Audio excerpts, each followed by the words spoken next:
นครหลวงเวียงจันทน์ของพวกเขาก็ได้มีการวางคาดหมายสู่สนจะเฮ็ดให้เศรษฐกิจขยายตัวอยู่ในระดับ 8 ส่วนห้อย และการเก็บรายรับให้บรรลุ 14,000 ตื้อกีบท่านอาจสะพังทอง 4,000 ดอนเจ้าของนครหลวงเวียงจันทน์ได้รายงานว่าทิศทางในต่อหน้าจะสู่สนเฮ็ดให้เศรษฐกิจของนครหลวงเวียงจันทน์ขยายตัวในระดับ 8 ส่วนห้อย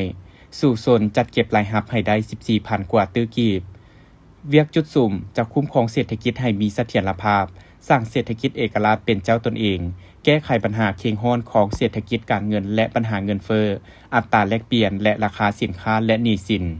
นอกนี้ผ่านมายังได้ยุแฮงการเติบโตของเศรษฐกิจผ่านการจัดตั้งปฏิบัติตัวจริงสามารถเฮ็ดให้เศรษฐกิจนครหลวงเวียงจันทน์สามารถสืบต่อขยายตัวตามแผนการ 5 ปีกำหนดเฉลี่ย 5.34 ส่วนห้อยต่อปีสำหรับปี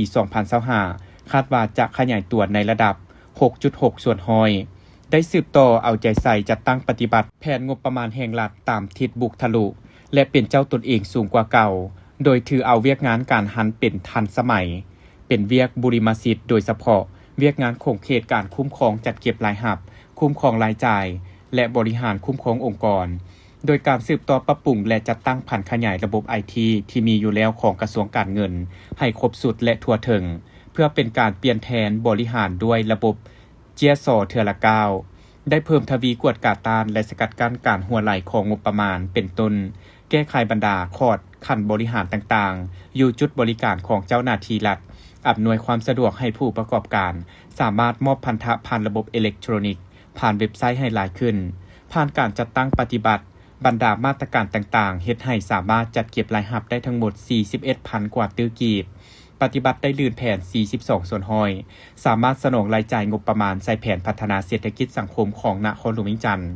ได้สุ่มใส่แก้ไขหนี้สินโดยนำใส่หลายแหล่งทุนเป็นต้นแหล่งทุนจากงบประมาณบ่วงปกติ